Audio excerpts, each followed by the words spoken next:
Hi, Mike here. You're watching Scout Restoration Yukon.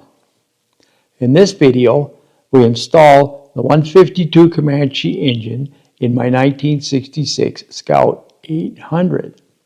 I will show all the details. I hope you like it. If you want to help, please subscribe to Scout Restoration Yukon. It's free. Mike Morrow, over and out.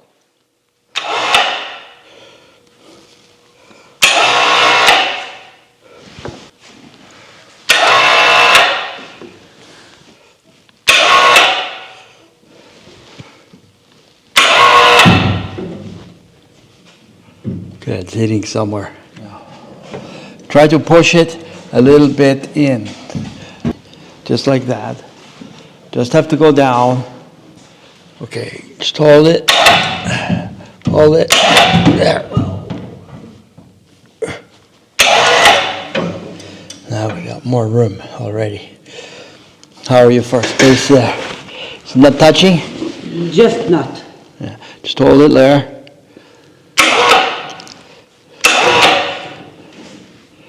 So you have to clear this rod here. It'll go back. As it goes down, it goes back.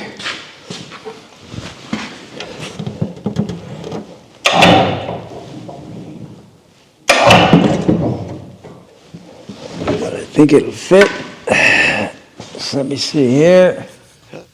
So the first problem I've encountered is the cross shaft for the clutch is a little bit in the way, and I think if I just undo the end here, I'll gain about 4 inches of space. So I'm just going to undo that and see.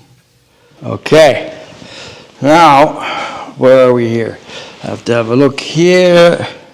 Okay, it's looking good.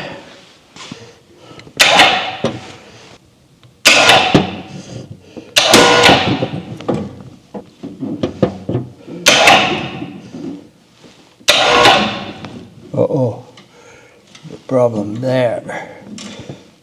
Yeah, here. Whoop. I had to remove the fan. So I just removed the bottom pulley for the belt off the crankshaft. Okay, now I have to go under. Might have to go down a little bit under there. See, it has to be straight like that, you see? Yeah. If it's not straight, now, just a second. Down a bit, see? And then it will go in. There, it's over that now. Yeah, come in the front, and okay, I'm going to go underneath, and I'm going to try to get the release bearing on there. Now hold it.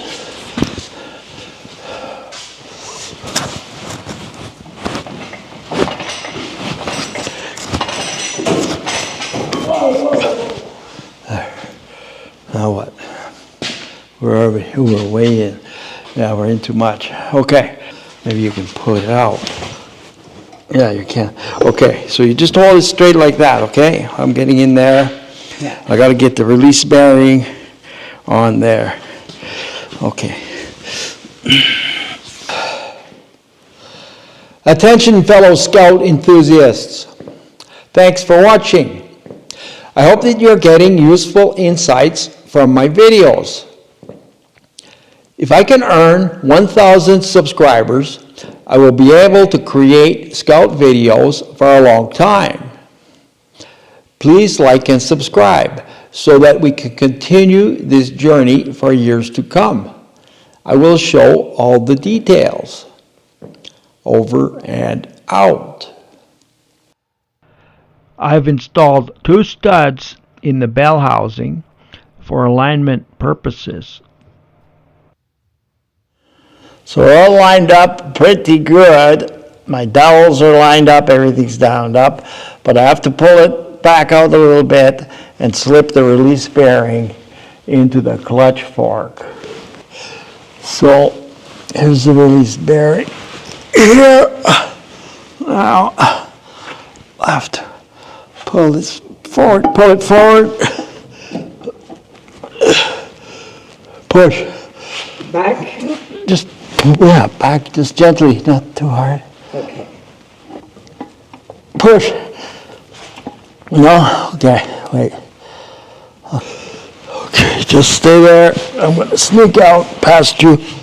Don't move. No, I'm holding. It's the way I want this thing to go. Yeah. I need a big screwdriver and a flashlight. So no problem, it's going very, very well. Good. So on the dowels, bearings on the fork, everything's looking good so far. Okay, don't move. I'm coming out. Whatever you do, don't move. I'm gonna push this in. It's hitting here. That's why. Okay. And now it goes in more. Okay, can you hold this? I need to go by. Push.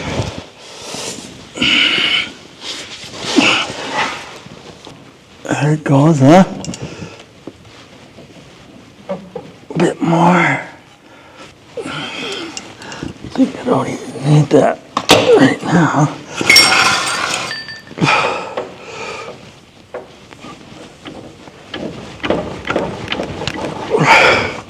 Push. Okay. Okay, it's in gear. It's in gear. Okay. Come out again.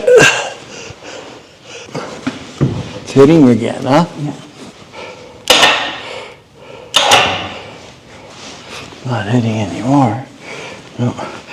Come back and push here.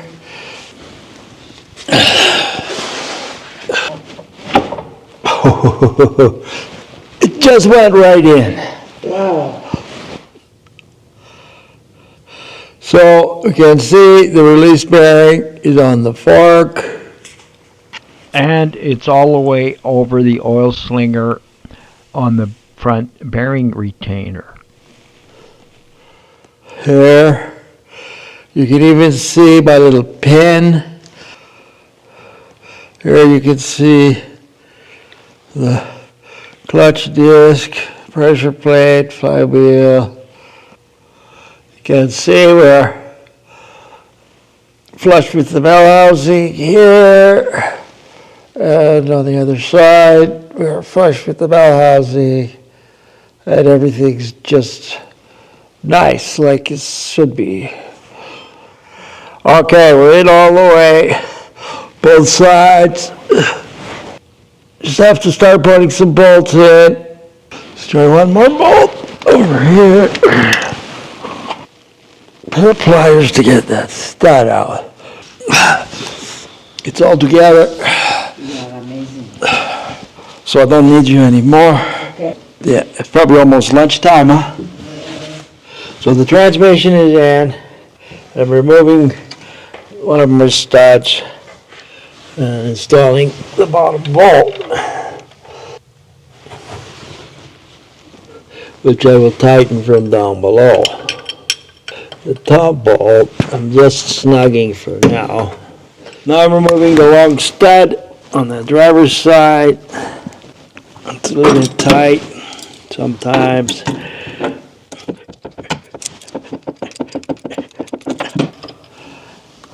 There we go. Putting the bolt in. 9/16 bolt. 13/16 head. That bolt in. There we go. Now, I just have to tighten the 4 bolts that hold the transmission onto the bell housing. They want to be good and tight. I'll put a snipe on the wrench. Extra tight. Okay, so now that the transmission's bolted up, I just want to install the motor mounts. Slip that one in there. Yeah. Flat washer, lock washer, nut. It's worth noting that you need to put both motor mounts on the motor before bolting them.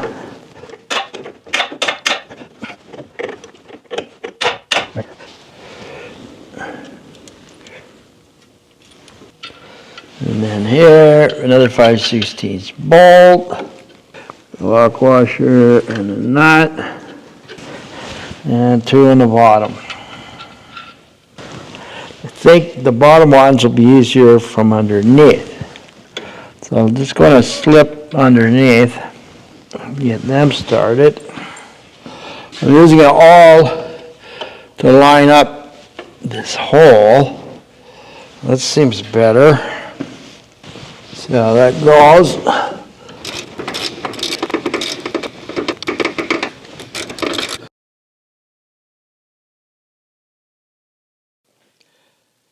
In conclusion, the engine is in the Scout. Of course, there's still a lot more work to do. In my next video, I remove and replace the transmission mounts. I hope you like it. If you want to help, please subscribe to Scout Restoration Yukon. It's free. Mike Morrow, over and out.